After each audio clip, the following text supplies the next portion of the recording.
A federal appeals court ruling that most tariffs issued by President Donald Trump are illegal.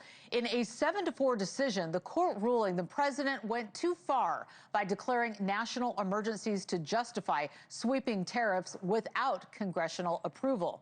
News Nation Washington correspondent Vinay Simlot is going to kick us off live in Washington, D.C. All right, Vinay, how is the president responding to this ruling? What are we hearing so far?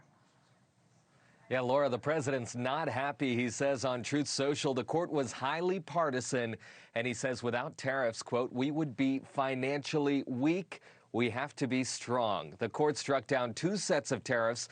The first, the trafficking tariffs on imports from China, Canada, and Mexico, designed to get those countries to stop the illegal flow of fentanyl into the U.S. The court also struck down the reciprocal tariffs President Trump announced on April 2nd.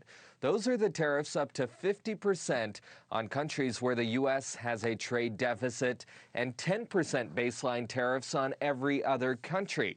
President Trump says it's a national emergency. He says trade deficits are hurting manufacturing in the U.S. The court says, though, in a 7-4 ruling, the president's emergency economic powers don't give him the ability to tax.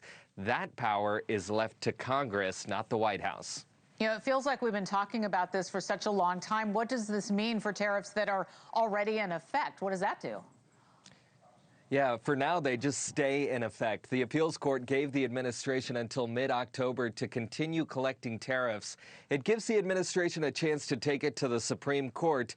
And Attorney General Pam Bondi says the Department of Justice will appeal. She said the court ruling is wrong and undermines the United States on the world stage. The appeals court has also asked the lower courts to decide which companies would get refunds on the tariffs they've already paid. Is it the company that's paid the tariff or just the companies that sued the government? The Treasury has collected so far $159 billion in tariff revenue.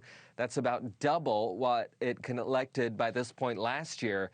And the Justice Department warned if the government has to refund some of that tariff money, it could be a blow to the U.S. Treasury.